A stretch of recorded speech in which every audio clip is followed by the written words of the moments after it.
This is a Grease Media production. Sup team, welcome back to another episode of Grease Media Careers. In this episode, we're going to be talking to a good friend of mine called Margaret Sakuta, who is a 30-year-old woman who lives in Washington, D.C. and works as a government servant professional specializing in international trade policy. So if you've ever heard terms such as the Trans-Pacific Partnership thrown around, or how different governments are cooperating to help develop policies about how they're going to regulate cybersecurity, etc., that's the space that Margaret has been in for the last 6 years of her life.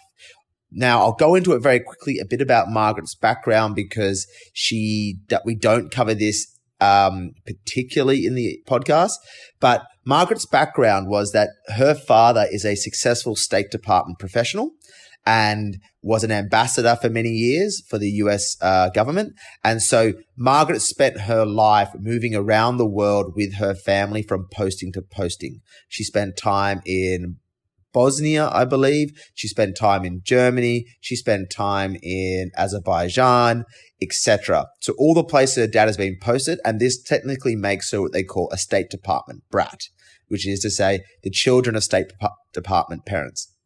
So she's always been interested and passionate about working for the US government at a strategic macroeconomic level and helping advance the interests of the United States abroad, which is why she's gone into this space.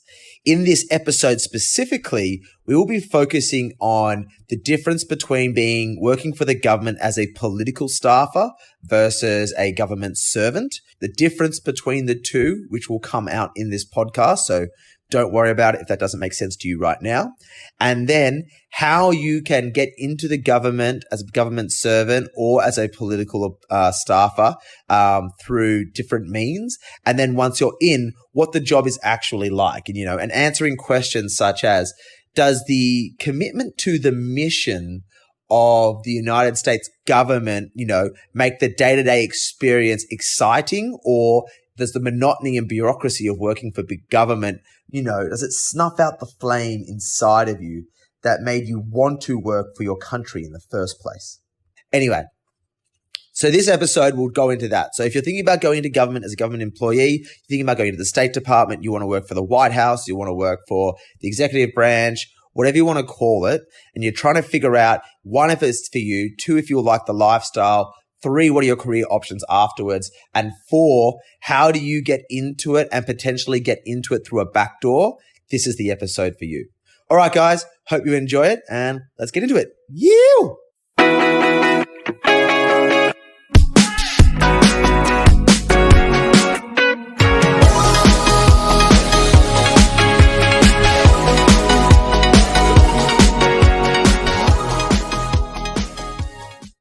Right?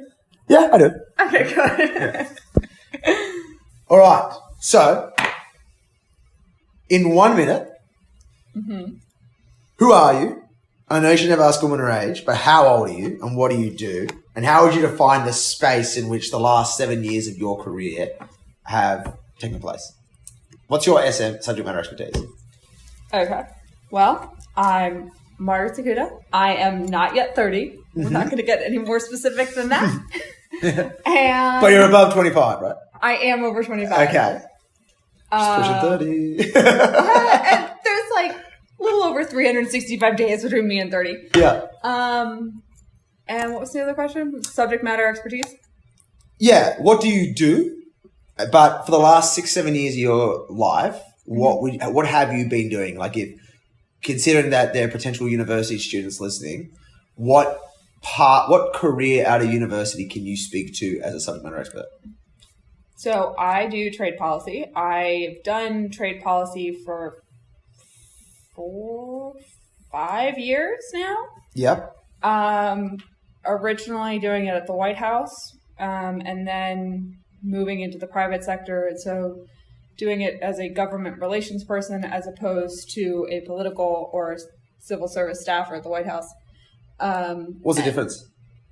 If you're a political, then you are at the White House or in any part of the U.S. government. There are different groups of people. There are the politicals that have a position that is dependent on having on like the administration in charge. Yeah.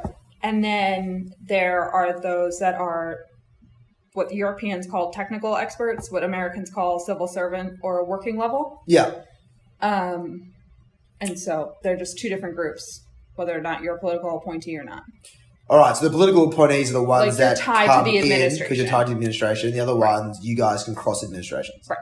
So you cross administrations. You start off with Obama, and then you hung on. And then I became a working level person. So I started off as a political. Yeah. And then became a civil servant. How does that happen? Is there any official process for that? Yeah, there's paperwork and stuff. HR took care of it. Why does it matter? What your because if you title is or your category? It matters because the politicals can be fired at will. You're not technically a civil servant, so you're not eligible for certain hiring preferences. And there are different Hatch Act laws that apply to civil servants versus different levels of politicals versus different people. So there are different laws governing. What's the Hatch Act again? Hatch Act is the law that prohibits government employees from being politically partisan. Oh, okay, that makes sense. Mm-hmm. Okay. So nobody can be politically partisan at work ever. Yep. But then there are different rules about if a cabinet member can go campaign because they are a former member of Congress from wherever, Yeah. There are different ethics laws, but it's an ethics law. Okay, gotcha. All right. So now I do trade policy in private sector for a government relations firm, and we have a bunch of private company clients. Okay. All right, and we'll get back to that. Mm-hmm. So let's start off with you grew up in Washington, D.C. Roughly, yeah. Yep. What was your first job out of college, and how did you get there? My first job out of college was working at Georgetown undergraduate admissions, and I got that job because one of my two jobs at college was working for Georgetown undergraduate admissions. They have a program where students can work there, and I turned it into a full-time job and became the manager of all the students who worked there. Why? It's 2012. I needed a job. But I thought, okay, all right. So how did you transition from that into government? And then I got What do you mean it was 2012? As in no the job market was terrible. Really? Because of the financial crisis? Yeah. And that affected the government as well? Oh, yeah. There was hiring freezes and stuff across the government. Really? And there were all of these spending freezes and So nobody you could barely find paperclip. I mean, there was a complete freeze across everything. So when the job market opened back up, was it very competitive? Yeah. Yeah, it was very competitive. And so I worked at Georgetown for a year and a half and 6 months at a nonprofit. And at the nonprofit, heard about a job at the U.S. Trade Rep, which is the trade arm of the White House, and got that job and then just stayed there for 4 years. All right, so how did you get it? In more detail? All right, all the details. I was talking to, I was at a crew race. Yeah. It was my little brother's regatta. Yeah. Sounds very waspy, but continue. Yeah. And it was very muddy. And I was talking to the mother of the coxswain in my brother's boat. Yeah. He was stroke. This kid is coxswain. And we're chatting over at the what was it? Anyway, there was some food tent that Gonzaga. It's important. The food's important. You wanted all the details. Philly cheesesteak. It was Philly cheesesteaks. And we're making Glad we cleared that up. Making Philly cheesesteaks. And Maria was asking me about my job. And I was like, I wanted to get into international relations because that's what my degree was in. But, this is just sort of a stepping stone. I'm still trying to figure it out. And she said, well, there's a job open in my office. The general counsel needs a confidential assistant. Would you be interested in applying? And I said, yes. And then we finished making our cheesesteaks and went and watched the race. And she called me the next day and we had an official phone interview. And then I went in 2 weeks later and had a sit-down interview with her as well as with the general counsel, except he kept me waiting because there were all these other things going on. So I just kept sitting in this chair right outside his office for like hours. And then... I can't imagine you being good at that. I'm actually very good at it. Yeah. Really? Mm-hmm. Shock horror. And I was going to Maine that day, but it was fine because I just like went and got on the plane and went to Maine. I went to the airport with about 15 minutes to spare before boarding. Good stuff. And lucky you're a trustworthy looking face. Exactly, and that I wasn't taking anything with me. And then I got the job from that. And then I got promoted up. So if you're looking to get into a job in government, it's actually, if you go through the political channel as opposed to the GSA or government service channel, you like skip all the process. Well, so politicals, it's very easy to hire political staffers because you don't have to go through USA Jobs. Got you. Because it's an entirely different animal. And I don't know all the HR ins and outs, but it's a completely different animal. The easiest way to get a political staffer job is to get on a campaign. And it's super easy to get on a campaign. But you get on a campaign, and then, because that's how you make all the contacts. Yeah. And then presumably you get to know the candidate.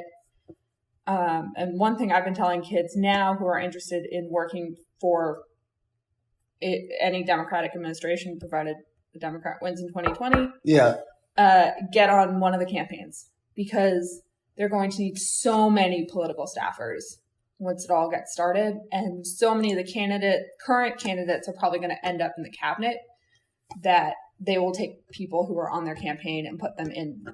What percentage of people take their campaign team with them across to government?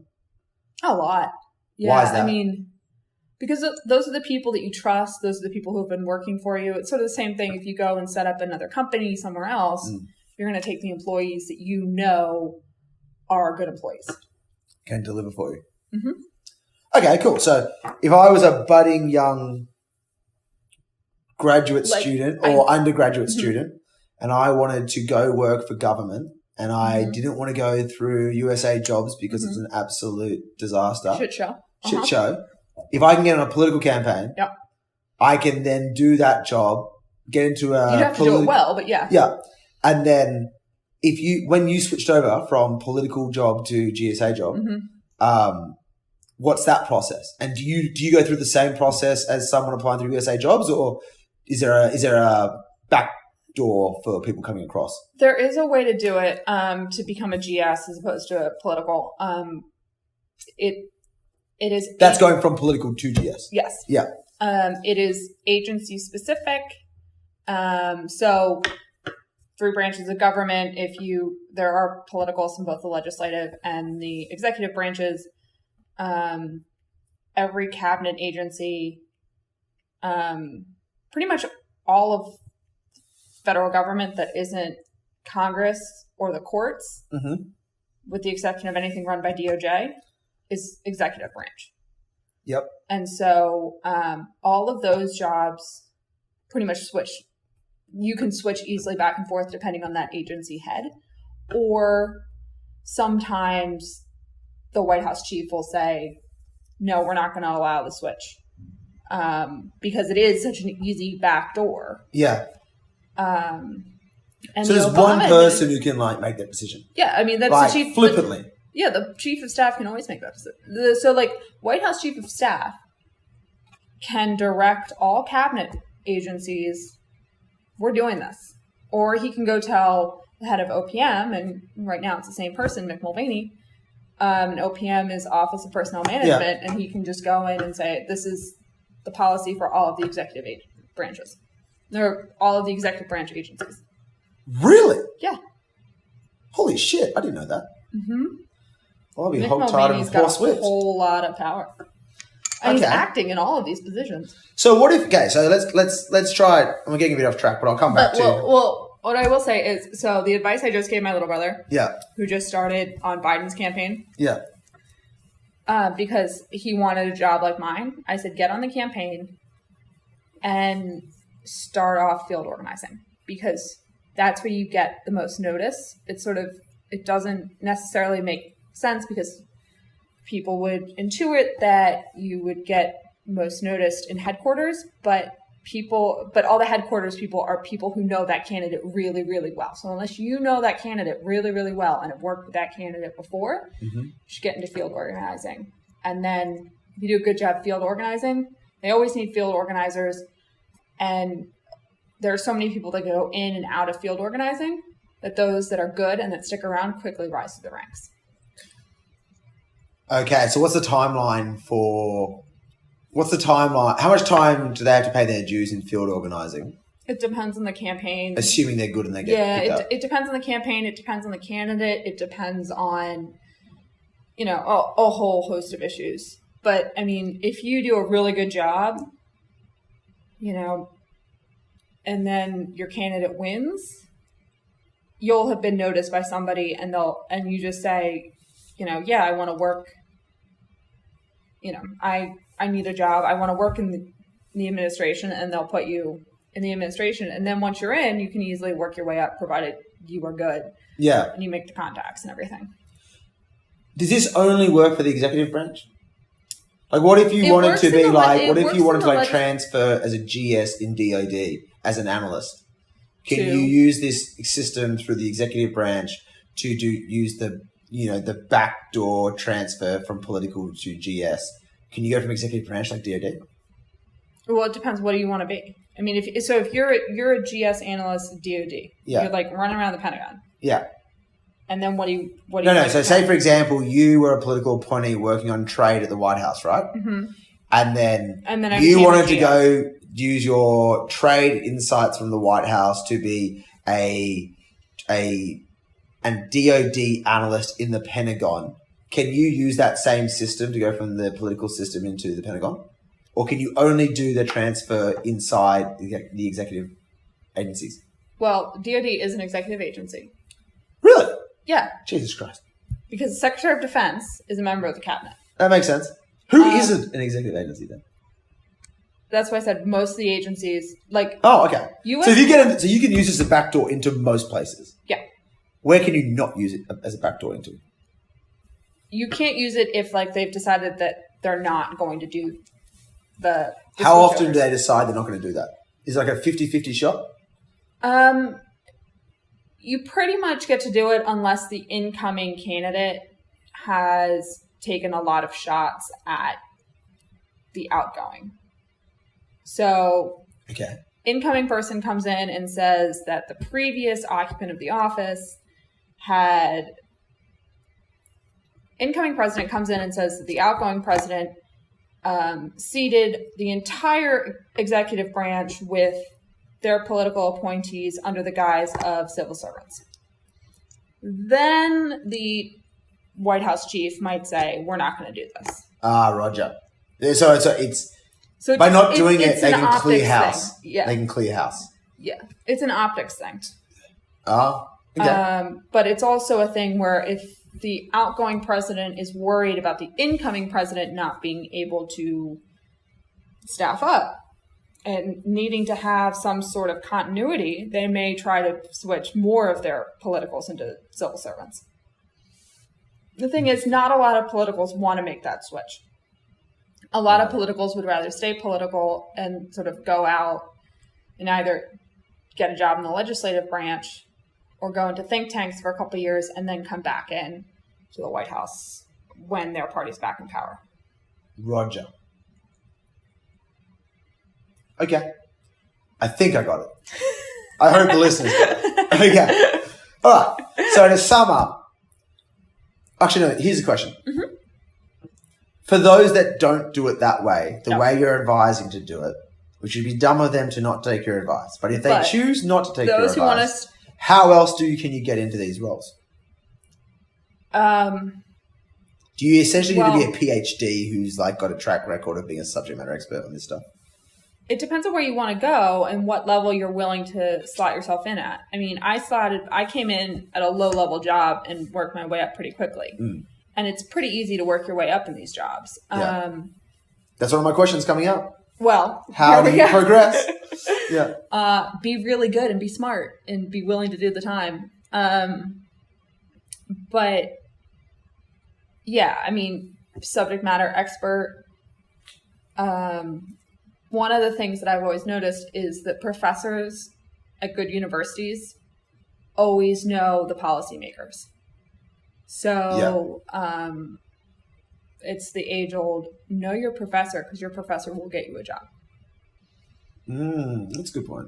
And actually, I was talking to a professor this morning at Georgetown who handed me a resume of a master's student at Georgetown and was like, you need to hire this guy. And this was the first time I had met this professor. Really? Mm-hmm. All right. So, and this is a pretty DC-centric ecosystem or DC-specific ecosystem. Mm-hmm.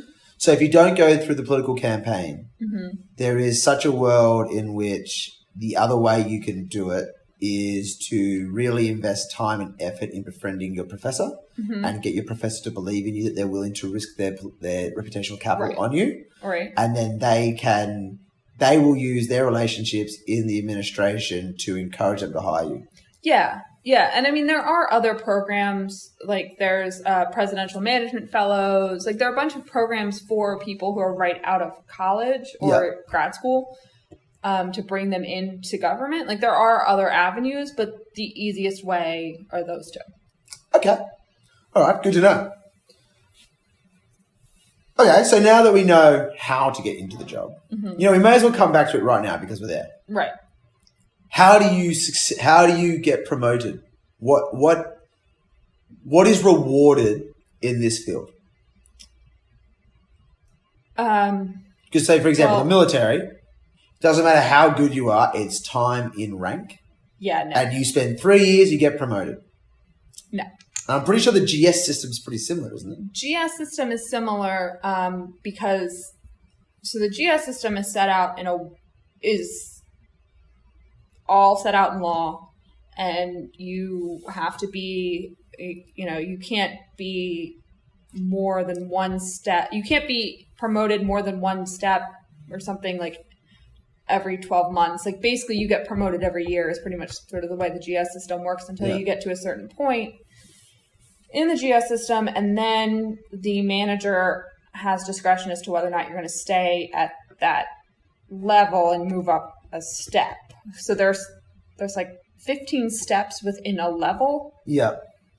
And certain positions max out at certain steps. So like office managers, administrative assistants, those jobs tend to max out at like a GS 9 or 10. Yeah. You might get a GS 12. Lawyers all tend to start at GS 12 if you're right out of law school.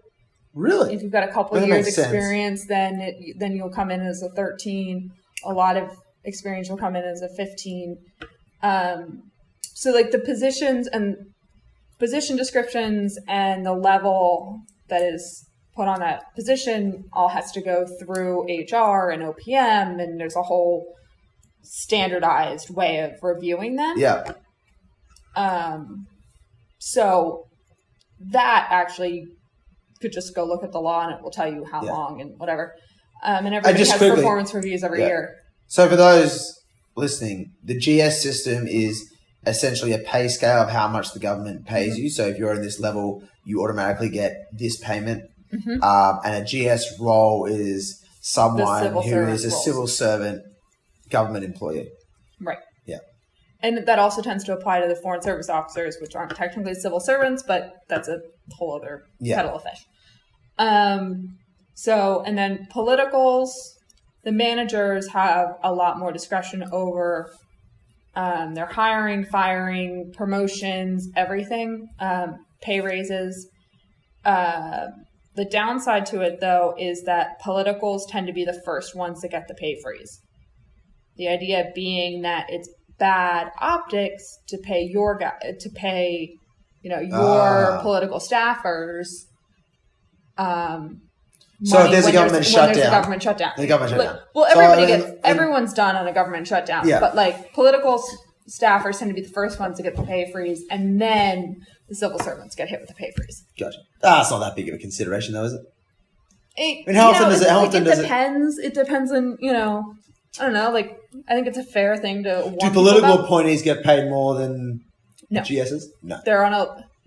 So political staffers tend to get paid the same as the GS person, although all political staff is on a different. There is like a political staff scale, and so if you're like a political ambassador that doesn't have any career experience as a Foreign Service officer, you are automatically on a lower pay scale than the career Foreign Service officers. The idea being that you can't reward political supporters with cushy jobs with high salaries. Gotcha. The ironic thing is no one in the government gets a high salary. Yeah, absolutely. Government employees are woefully underpaid and overworked. But you do it for the honor. You do. It's really fun. Yeah. That was the best job I could ever have had. All right, so let's go. But I was paid terribly. Yeah. Well, on that note, let's get into the fun stuff. Mm-hmm. Now that we know how to get into the job and how to do it if, you don't understand it all, how to do the barrier to entry and all that crap. On a day-to-day basis, and I know this is how long is a piece of string question, but on a day-to-day basis, what do you actually do? Like, what is the job actually like? Like, is the job... Like, for example, let's take a piece of popular culture everyone knows. Yeah. Well, first and foremost, let's go. Here are the 3 questions for you. 1, what piece of popular culture that the listeners can listen to is most accurate? Like, is it West Wing? Is it Veep? Is it... Thank you. Okay. Whatever, right? What piece of popular culture is most accurate to the reality of the lifestyle or the day-to-day interaction and the quality of people you work with and the and the laughs and the moments of crying and sad disappointment you have? Mm-hmm. And on a day-to-day basis, like how much is a high stress, working late nights, trying to get things done, and how much is like coming in at a reasonable hour every day, checking your emails, going and getting a coffee, having a chat in the hallway, doing a meeting, having some lunch, having another coffee. How much? What's the reality? So the latter never happened to me, ever. Really? Never, ever, ever. Not even, no, never, Would ever. you say your experience was the exception or the rule? And my experience was very much the norm from everybody that I know, sort of. So, obviously so many members of my family work in government. So many of my friends. And now that I'm not in government, a couple of my friends and we all left at the same time and all went private. And all of us are going, oh my God, I have so much free time. What do I do? Really? That's counter to the common conception. Right. And I don't understand. Perception, I should say. And I don't know where that perception came from because it doesn't apply in any way, shape, or form. I mean, there are some agencies that sort of get teased by the others of like, it's after 5, they're not going to pick up. But, and like maybe some of the ones that have stricter unions will do that. Yeah.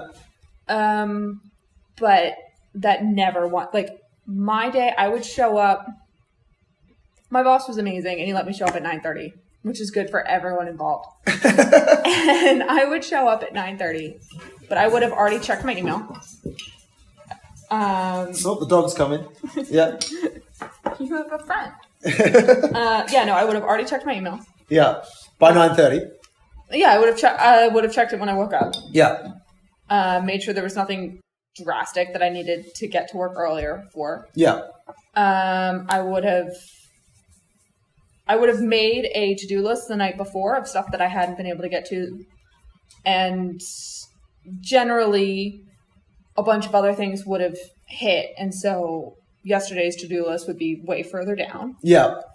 It was always busy. It was always, there was always like a lot going on. There was barely any downtime.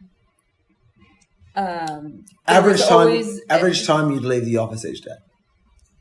I don't think I regularly left before 6. Okay. And I never took lunch. Really? Like, I'd go out, grab a salad, and come back and eat at my desk. Yeah. Why was it so busy? There's just so much going on. I mean, like... Is it like, are you actually getting things done? Or are you just like, everyone's keeping each other busy by just putting out fires? No, you're getting stuff done. I mean, it's like... So, when I started at USTR, we were negotiating TPP, the Trans-Pacific Partnership. And... That Trump crushed. Yeah. And, you know, the woman who signed it, who was like the acting USTR. Yeah. Because she was the highest ranked civil servant in the agency. Yeah. She was the one who had spent the entire time as the lead negotiator for TPP. Doesn't sign the destruction of it. Mm-hmm.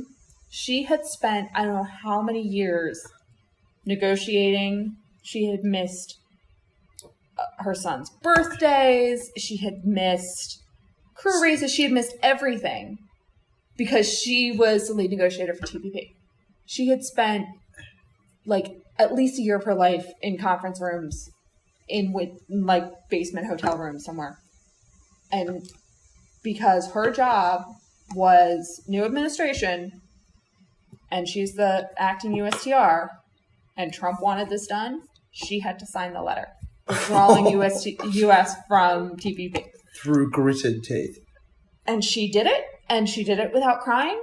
And did she quit immediately? Nope, she is still there. She held her head high, and she did her job. And the Trump administration do not trust civil servants. But yet, that woman is like the embodiment of the civil servants who will just do their work. I would have spat the dummy.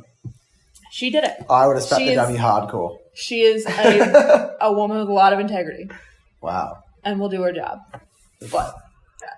So she's a saint. So she's an absolute saint, and that's sort of the embodiment of American, government workers. You work really hard. You put in really long hours. And would you have it any other way? I mean, I think they should be paid more so you can continue to attract the best and the brightest. Yeah.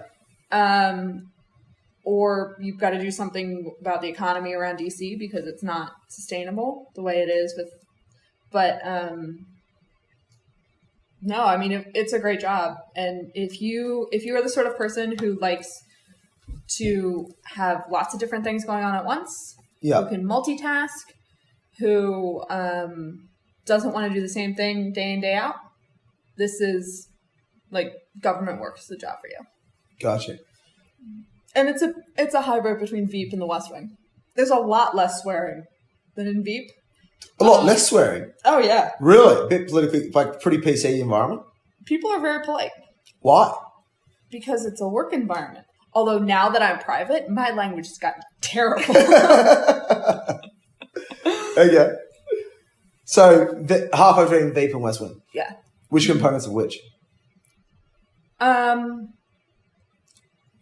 There's the interpersonal, minus all the swearing, there's the interpersonal relationships with in Veep. Yeah. So everyone loves working for Selena Meyer. They hate it, but they love it. And they all will do all of this stuff for her.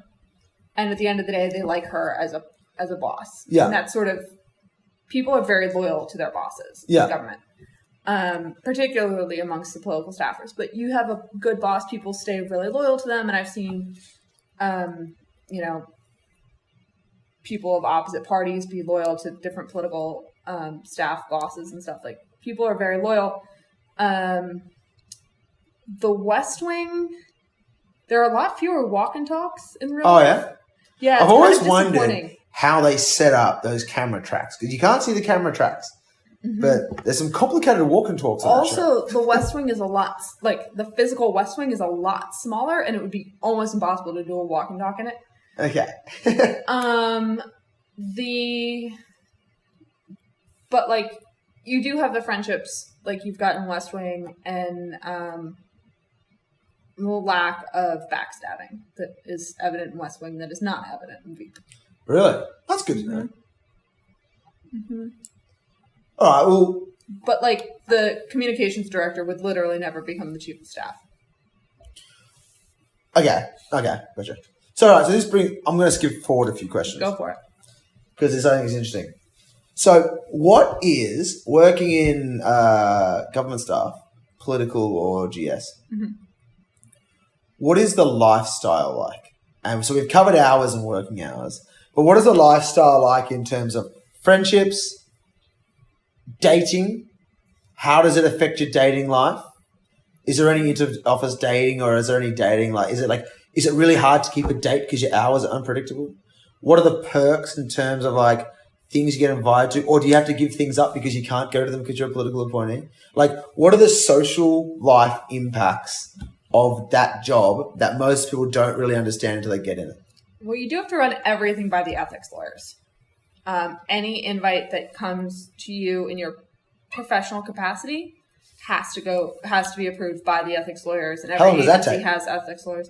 Depends on the lawyers, and you know, so this is like a thing that happens in DC all the time. So when people get invited to things now in their professional capacity, so if you're inviting a political staffer or something, you should always include like the basic answers to the ethics questions, and those are all online.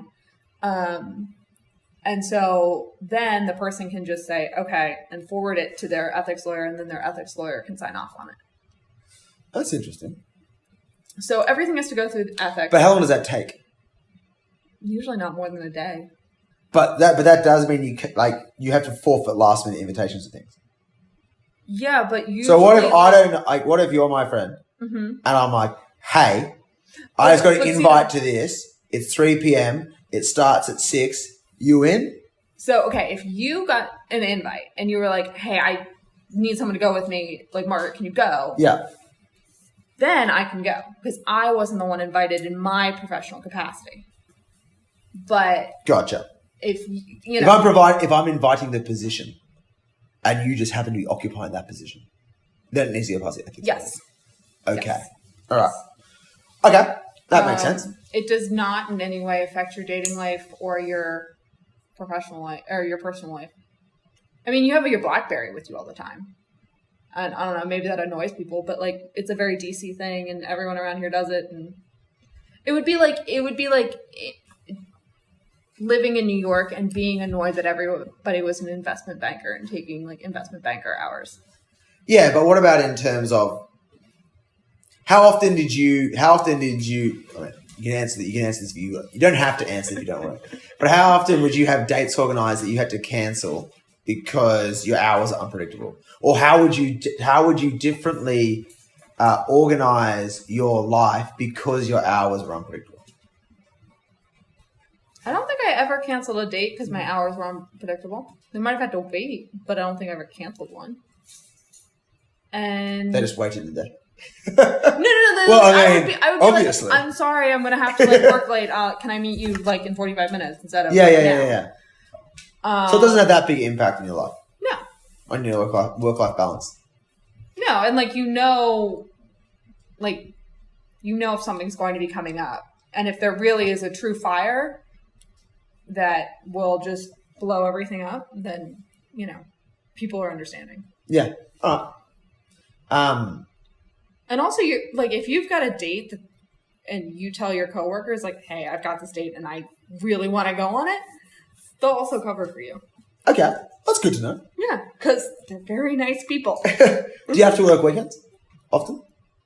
Not often. I did it once because we had a huge bill hearing like the next day, and so I needed to work the weekend. You had to work the weekend once. Mm-hmm.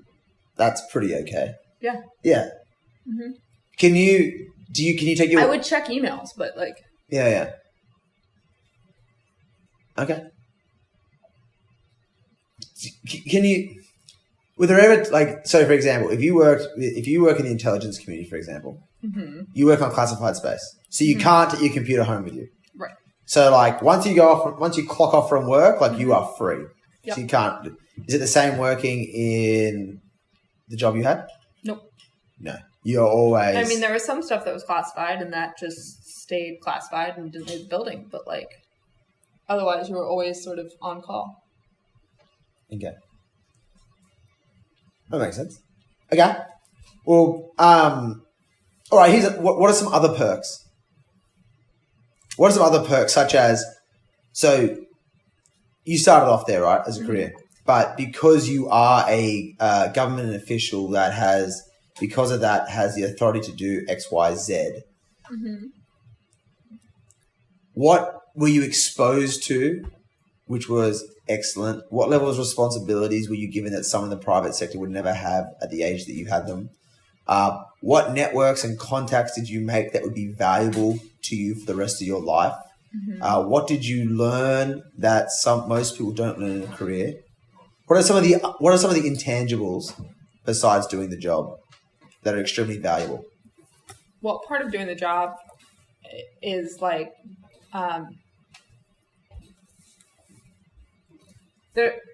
if you're working for a principal that had, like for me, my principal was general counsel, and he was constantly meeting with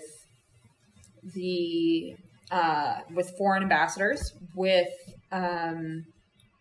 We had multiple trips to Brussels and Tokyo and all around the world. So you travel a lot. So you travel a lot, and you get to meet all of the high level politicals in the other governments. So, and then basically you get bumped up several ranks.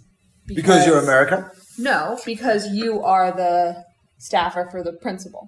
Okay. So you are the person. So for me, as the general counsel's sort of advisor, was doing everything for him, and we became really good friends.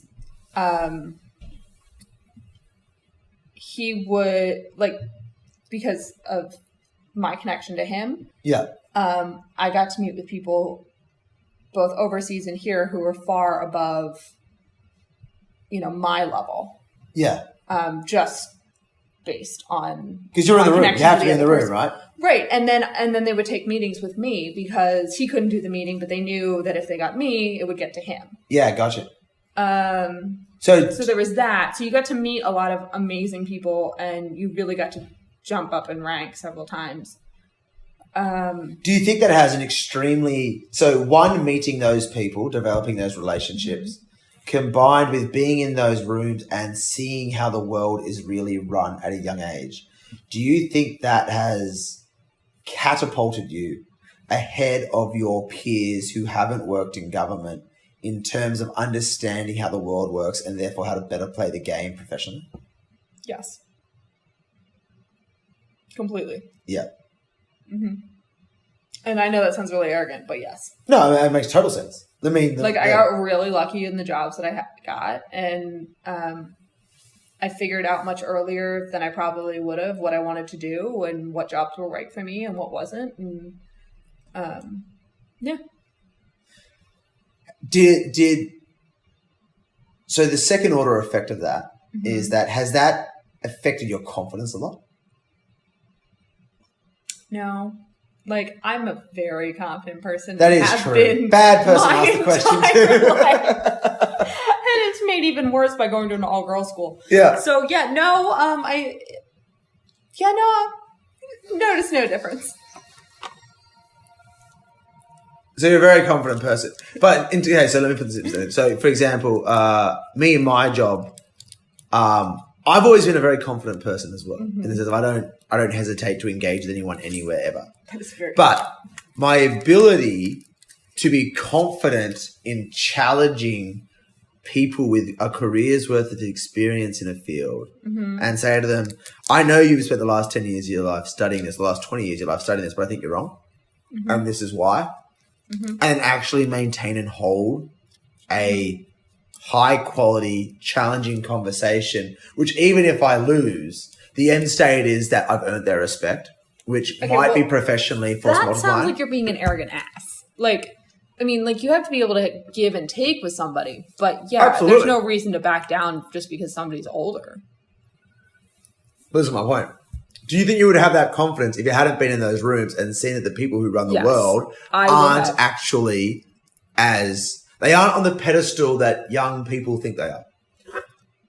I don't think I'm a fair person to ask that. That's very true. Because, Yeah. yes, I would have. And then couple that with the fact that I've spent my life surrounded by senior government officials. You never believed in their luster.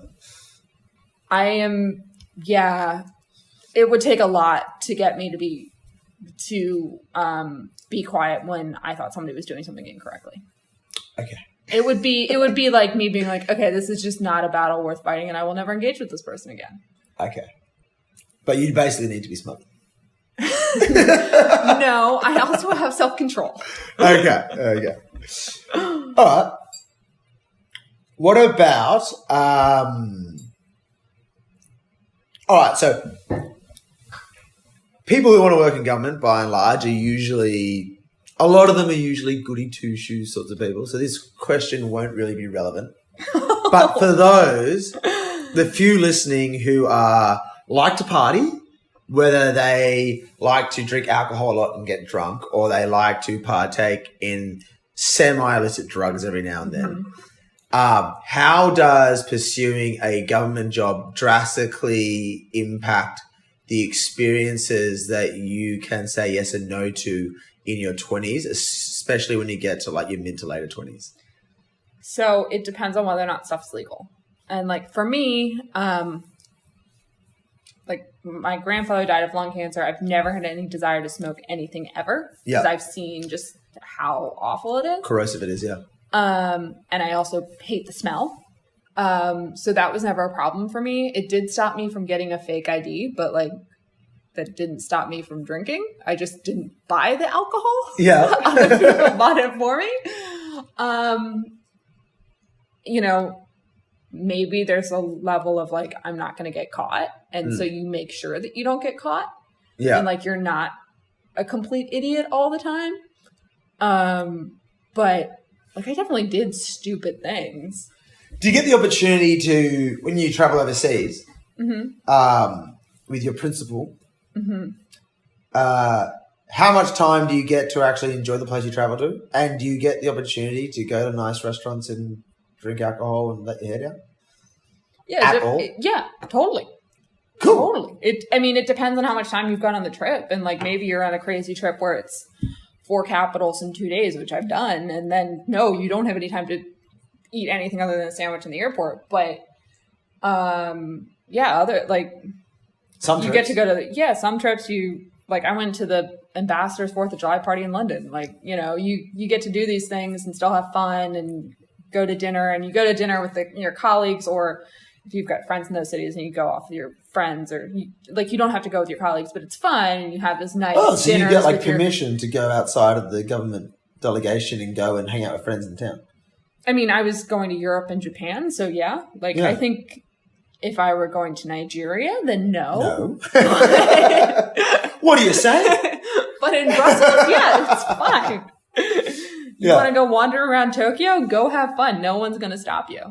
Okay. Well, that's pretty cool. Yeah. It's great. It's a good little perk. Plus, then you get the official passport, which is also very fun. Just from like a pride thing, or like it actually gives you something special? You get to go through the diplomatic lines. How much quicker is that? It's a lot faster. Plus, people will pull you out of line and you get global entry on it. Oh. Yeah, it's great. It's like being active. It's the equivalent of being active duty military in uniform. Roger. So yeah, you're boarding planes earlier. You're getting better seats. You know, like the government buys really bad airplane tickets, but you get some perks on your official passport. Nice. All right. What else would people want to know? Okay, here's one. We've kind of touched on this a bit, so we may as well just finish it off. What other unexpected sort of professional ecosystems do you interact with that most people don't understand? So say, for example, like you're doing US trade policy, right? Mm-hmm. So most people probably don't have any assumptions about what you do. But say, for example, one might assume that meant that you dealt with commerce and state, right? But then they find out that you actually spend a lot of time talking to the trade organizations of like wheat farmers. You might spend a lot of time talking to the Chinese, your foreign counterpart in Australia discussing cybersecurity policy. You might spend a lot of time actually talking, like, who are the intangible players that people like that you dealt with that actually makes your life and your exposure to the world a lot more interesting. Yeah. I mean, yeah. So the obvious ones, like within the U.S. government, are state and commerce and the Hill to some extent. Overseas, your counterparts. And you do talk to the trade associations. The big thing for U.S. trade policy is agriculture. So you know where the farmers are on everything and anything. Yeah. Other groups, you always know where labor is. You know where the environmental groups are. You know where Sierra is. You make sure that things are compliant with all sorts of environmental regulations. Just because that is USG policy. Like, so long story short, get involved. I mean, like the thing with trade is it's where foreign policy and domestic policy meet. So you can interact with literally anybody. And you do deal with the intelligence community on cyber theft, which plug for the 301 report. So long story short, you when you wake up in the morning and you open the paper and you read it, it all makes total sense. Yeah. So it gives a very good working in trade, especially trade. It gives you a very good understanding and a very real world exposure to how domestic government policy and foreign policy intersect, and the relationship between policy, military affairs, and economics. Although I wouldn't say military affairs, I'd say foreign affairs. I think military is a subsection thereof, but yes. Okay. Interesting. So is it within government, is it considered a sexy part of government? No.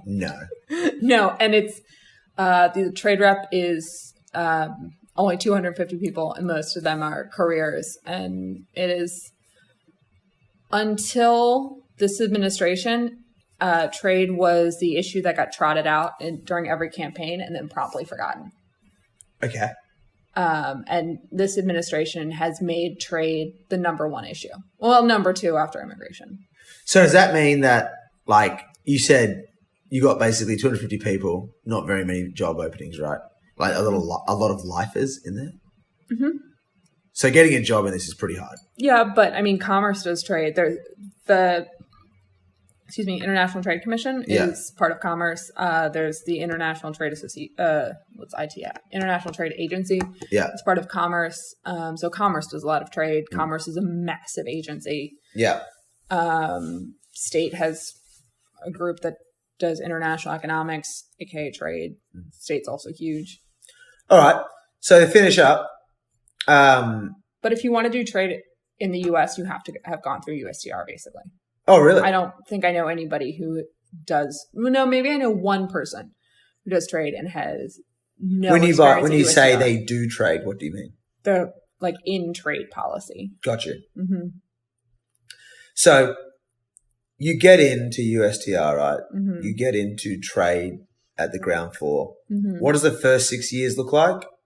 And after your first 6 years, and that includes like, you don't have to say how much you make, but like general vibes of, like brackets of the pay scale. Barely making anything. Yeah.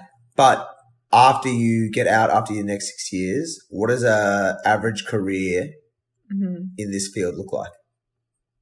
Like if you were to stay at USTR the whole way through, you can just look at the GS scale. You're going to start off pretty low and you will come out at the top of the GS scale, maybe make SES scale, which is Senior Executive Service, which is the scale sort of above GS, and it's hard to get into.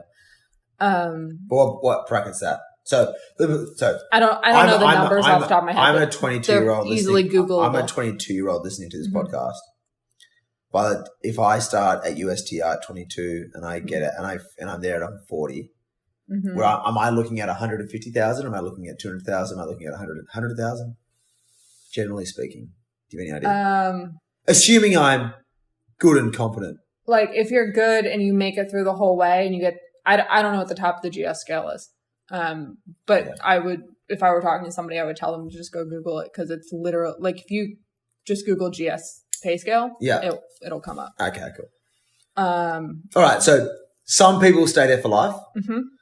Others, such go as yourself, and come back. Right. go in private. Politicals will go and come back. There are a lot of people who go and then come back. It's, you know. By go and come back, what do you mean? I know what you mean, but just in case like leave government and work in a law firm or a government relations firm and then come back to USTR. Why would they value your skills there? Because then you've got, you know, at the private side. firm. Why would the private side hire you? The private side desperately wants to know how USTR or any other government agency makes decisions. Okay. And they desperately want to know the people who will make the decisions. And so, like, if you are applying for an exemption on a tariff, you need to know, the firm wants to know exactly what words to use. And so they want somebody who has been evaluating the questionnaires or whatever. Gotcha. Mm-hmm. When you went private side, Mm-hmm. How many people did you come in above at a more senior level who are probably been at that firm for longer, but you skip them because of what you know and who you know at your age? Is that quite a bit? Yeah. So I mean, my firm has a trade group, mm-hmm. and there are 2 partners, and then there's me. But I am also pulled in on multiple projects because there are so many clients that have trade questions. Yeah. And I am the go-to trade person for the entire firm. So yeah, I mean, there's any trade question comes to me. Roger. So this podcast is more about, you know, the career of what it's like to work in government, especially trade. But if I was a lawyer, for example, mm-hmm. one could argue that a fast track for your career in law, if you want to be a lawyer in trade, is to be a trained lawyer, do a couple years maybe in trained law, then go political in USTR, and then come back out into the legal sector. And now you're a trained lawyer who understands law but also has all the insights, and you are now just a weapon. Yeah, if you're a trade lawyer and you're looking to jump over the associate sort of grunt work stage of a private law firm, definitely go into government, and then you completely jump. You get serious experience. You work on real cases. You're not just a glorified paralegal. Yeah. And then when you are in the private firm, you come in at a much higher level than you would otherwise. Okay. Mm-hmm. All right. So last 2 questions. Okay. Actually, 3 more questions. I'll make it quick though. What are the best parts about the job that people don't know about? You've already asked me this. What was your answer? Friends, travel. The other thing that I didn't mention is... Oh, so I haven't asked you that. All right. With a couple people, we used to slide down the brick hallways of USTR in our socks in the winter when we worked late. You could like skate down them. You're busy, way. We were working late. Okay. Once 6 o'clock rolls around, people tend to run around in their sneakers and or ski socks, depending on. Do you have to wear like super fancy clothes every day? It's always business Formal. attire. Mm-hmm. Always business formal every day, even in the heat of summer. Especially in the heat of summer. That's why God created seersucker. Okay. Well, that's important to know. Being uncomfortable for a career is not great. The mentality is if you get called into the meeting with the head of your agency or the president, you need to be dressed appropriately. Yeah, fair enough. And that could happen at any time, and so you've got to dress for it. If you've got to go into the West Wing for some reason, you have to be in a suit. Have you ever not been ready to be dressed for the West Wing and been called in? Like, nope. Really? Yeah. I would definitely get caught out of that. But it's also very easy. It's like, it's easier to just wear a suit or the women's equivalent of a suit than to like try to figure out what you're going to wear. Just. Ooh, I think I would run the gauntlet on that. All right. You can wear something else and then change when you get to the office. Yeah. That's fair enough. Yeah. What is the worst part about the job that people don't know about? The pay. The pay is terrible. When you say the pay is terrible, what impact does it have on your life? Put it in tangible terms. You have to rent with housemates to the age of 35. Yeah. Like when I started out, I was making $30K a year. Like, it's god awful. It's terrible. They, DC is an expensive city. It didn't used to be, but over the last 20 years or so, it has become a very expensive city. You can't live by yourself. Without like. Can you rent with housemates but live off your salary? Or do most people, especially at that young age, take loans or get support from their parents? No, you can definitely, you've got roommates, you're frugal, you can live, like I didn't get help from my parents at all on anything. Like they paid for my college and they're like, okay, you're done now. How many years in does the pay get to a point that you have enough money to not live frugally, have a little bit of fun?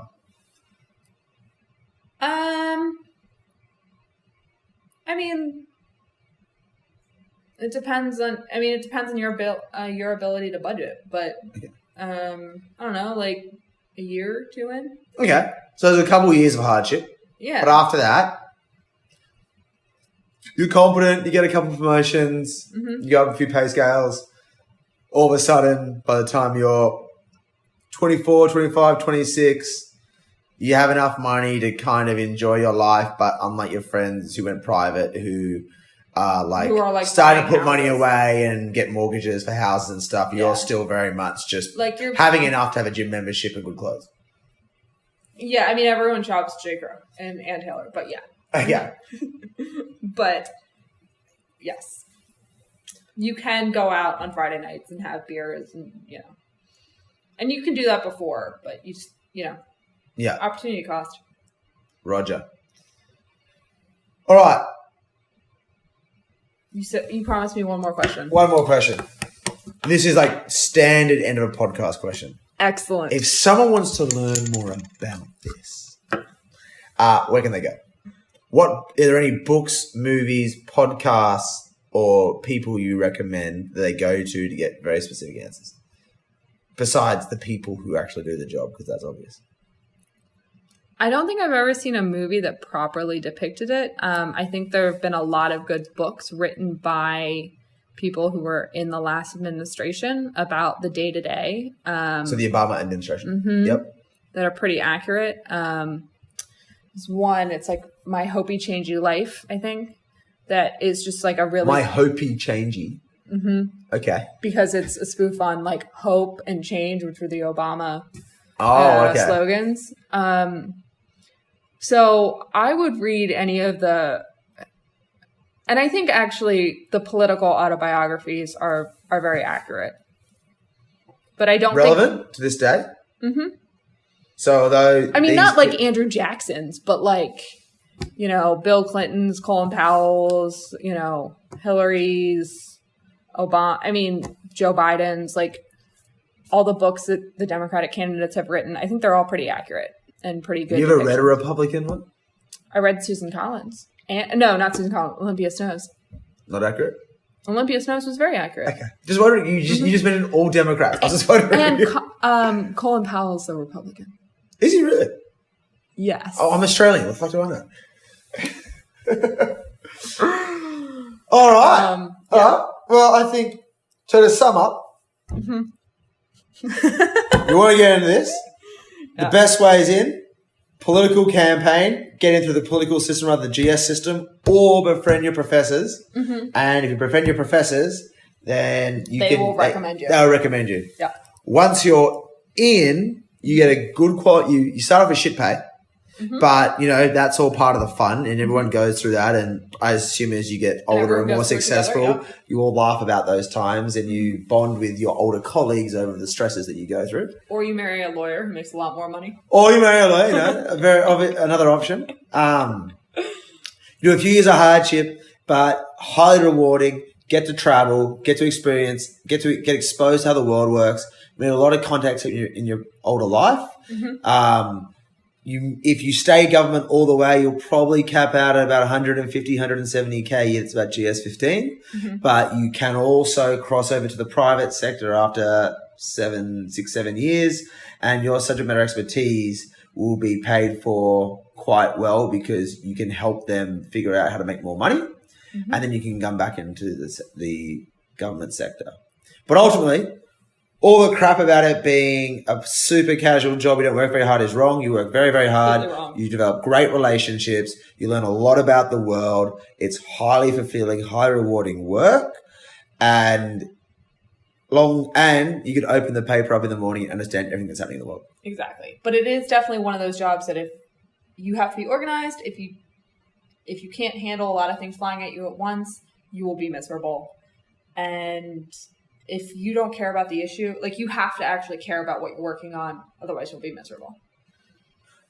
So you have to have a passion and a drive to do it. You don't just like fall into it because you can't think of anything else. Because if you just fall into government work, you'll be terrible. You'll be super. One last question.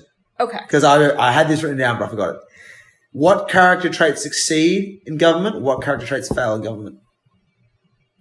What type of people will succeed? Those who are passionate and really care, and just inherently will go the extra mile and will work well with others, they succeed. Those who are just looking at it as a 9-to-5 with a lot of job security, they will fail. And when you say they'll fail within 12 months, or they'll fail within a few years? It'll be obvious very quickly, and they'll get passed over for promotion after promotion, and they will just be stuck. Okay. Cool. Awesome. Cheers. Thanks very much. Yeah, no worries. Bye. Bye.